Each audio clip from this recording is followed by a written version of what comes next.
Hyang Tikoro adalah sebuah fenomena alam unik, di mana sebuah aliran sungai besar melewati terowongan berupa gua alam. Aliran sungai Sang Hyang Tikoro yang membelah hutan Subang dan Sumedang merupakan hulu dari aliran sungai Cipunagara. Kota Subang Selatan salah satu kewilayahan Provinsi Jawa Barat, tepatnya di Kampung Kapuk Nuhun, Desa Cisalak, Kecamatan Cisalak, dipercaya oleh masyarakat setempat memiliki sungai yang mengalir ke Sang Hyang Tikoro, dan di aliran sungai ini tidak boleh membuang rambut atau padi, apalagi membuang sampah.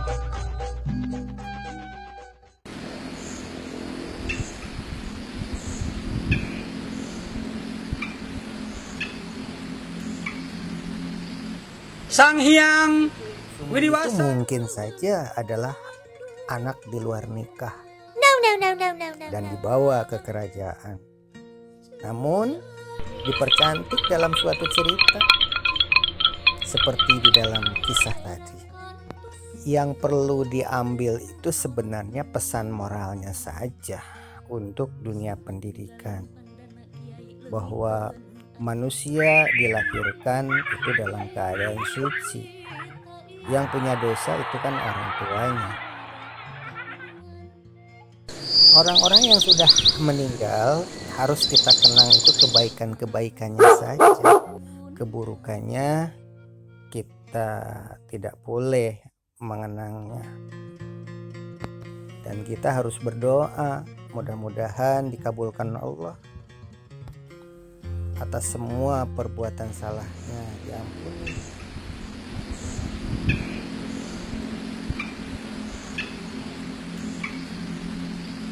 Sang Hyang Widiwasa yang Maha Agung, daerah ini menjadi daerah yang makmur, bermanfaat bagi banyak orang.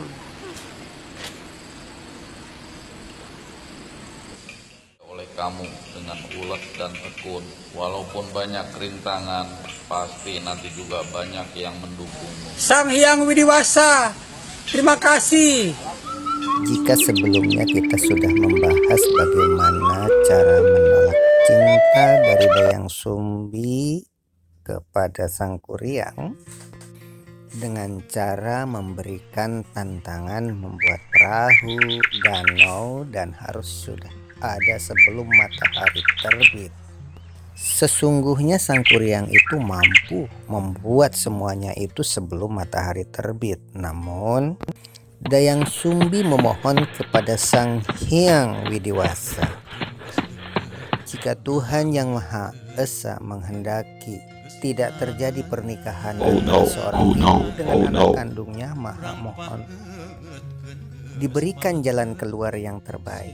Maka datanglah sebuah firman, atau mungkin boleh dikatakan firasat, untuk menebarkan serbuk permata yang ada di pinggangnya di antara pegunungan Gunung Tampomas yang berada di ufuk timur. Dengan kekuatan Sang Hyang Widiwasa dalam kisah itu, maka berpencarlah, memancar sinar warna-warni di ufuk timur. Karena sinar yang terang itulah maka burung dan ayam-ayam pun berbunyi. Burung berkicau, ayam berkokok. Sang Kuryang pun murka hingga perahu yang sudah dibuat itu ditendang hingga tertelungkup. Akhirnya membentuk sebuah gunung. Itulah perahu. Sang Kuryang tidak menyalahkan Dayang Sumbi yang dia cintai, tetapi menyalahkan dirinya sendiri. Mengapa tidak bisa memenuhi janjinya sebelum matahari terbit? Amarahnya melampaui batas-batas manusia biasa. Karena kesaktiannya dia tendang perahu. Bumi pun bergetar, petir pun menyambar. Hujan turun dengan lebatnya. Dayang Sumbi pun menghilang di kegelapan malam. Walaupun pada akhirnya Sang Kuryang sadar bahwa ini adalah tipu muslihat. Ada kesaktian di luar kesaktian yang lebih dahsyat dari kesaktian yang dia miliki. Di atas langit ada langit.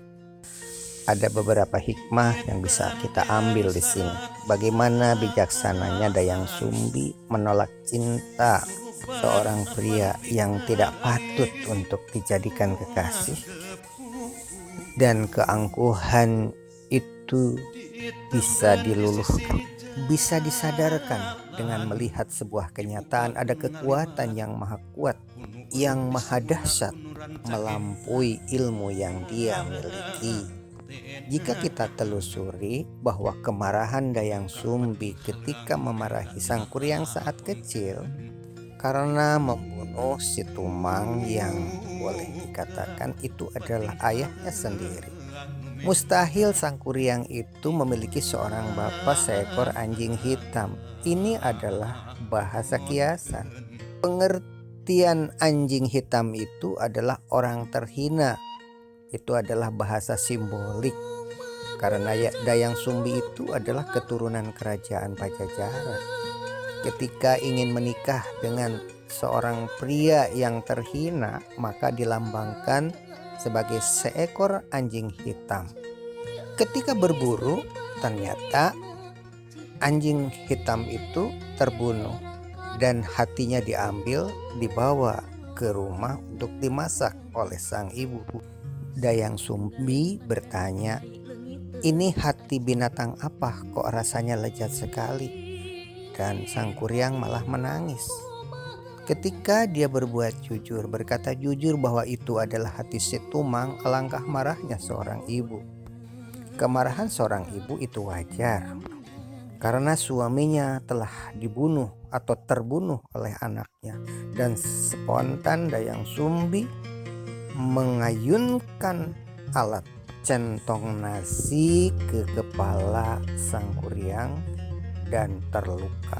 Sang Kuryang lari jauh dari rumahnya dan bertapa di dalam gua pegunungan Tangkuban Perahu hingga menjelma menjadi manusia sakti.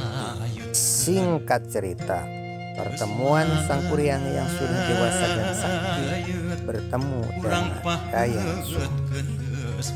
Ramuan zaman dahulu kala yang harus dipertahankan hingga saat ini diantaranya adalah obat-obatan dan ramuan kesehatan termasuk untuk COVID-19 tentunya. Kurkumin diantaranya ada pada jahe, pada kunyit, dan itu harus kita pertahankan karena itu adalah ramuan tradisional termasuk kopi untuk meningkatkan imunitas. Jahe, kunyit, beras kencur, kopi, sarih, dan lain sebagainya yang mengandung kurkumin. Seharusnya penggunaan vaksin bisa diringankan jika kita sudah menguasai ilmu-ilmu rempah-rempah tradisional tadi. Ini baru sebagian kecil saja hikmah yang bisa diambil dari kisah Sang Kuryang dengan Dayang Sumbi. Cara menolak cinta dengan cara bijaksana dan mengakui kekuasaan Allah Subhanahu wa Ta'ala.